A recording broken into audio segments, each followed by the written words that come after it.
Hello guys, welcome back to Kaushika YouTube channel అండి. నేను ఇవాళ పైనాపిల్ తీసుకొని వచ్చాను. మార్కెట్ వెళ్ళాను. ఎక్కడ చూసినా నాకు కనుచూపు మేరే పైనాపిల్ కానొచ్చాయి. నేను ఆల్మోస్ట్ ఇవి ఎక్కువ తినిందంటే బస్లో అండి. నాకు చాలా సార్లు బస్లోనే అమ్ముతున్నారు, అక్కడే తీసుకొని తిన్నాను. పైనాపిల్ ఎవరికైనా ఒక ఎమోషనల్ తెలుసా, అంత టేస్టీగా ఉంటుంది. కాబట్టి మనకి మామిడికాయతో పడి నెక్స్ట్ ఏమైనా నచ్చుతుందంటే పైనాపిల్ అండి.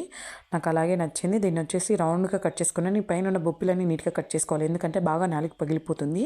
ఇలా కట్ చేసుకొని ఈచ్ వన్ 4 పీసెస్ కట్ చేసుకుంటాను. దీన్ని వచ్చేసి ఒక కంటైనర్లో వేసుకుంటున్నానండి. నెక్స్ట్ అన్నీ సేమ్ పీసెసే కట్ చేసుకుంటానా. మనకేం తెలిసినా అండి, బస్ స్టాండ్లో అయితే ఇవి ఏం అమ్ముతారు తెలిసినా, నాకైతే చాలా ఇష్టం ఇవి జర్నీ చేసేటప్పుడు తినేకి. దీన్ని వచ్చేసి సాల్ట్ వేసుకోండి. సాల్ట్ వేసుకున్న తర్వాత చిల్లీ పౌడర్ ఇష్టమైన వాళ్ళు పెప్పర్ కూడా వేస్తారు. నాకు పెప్పర్ నచ్చదండి, అందుకే ఇవి బాక్స్ క్లోజ్ చేసేసుకొని బాగా షేక్ చేసేస్తే మనకి పైనాపిల్ అంతా పైన వాటర్ వస్తాయండి. అలా వచ్చిందంటే చాలా టేస్టీగా ఉంటుంది. కావాలంటే చూడండి, ఇది ఓపెన్ చేసాక చూడండి వాటర్ ఎలా వచ్చింది. ఇది చాలా హెల్దీ. ఇలా సర్వ్ చేసుకున్నాను. లైక్ చేయండి, షేర్ చేయండి, ప్లీజ్ డూ సబ్స్క్రైబ్. అందరూ చూసి వెళ్ళిపోతున్నారండి, సబ్స్క్రైబ్ చేసుకోండి.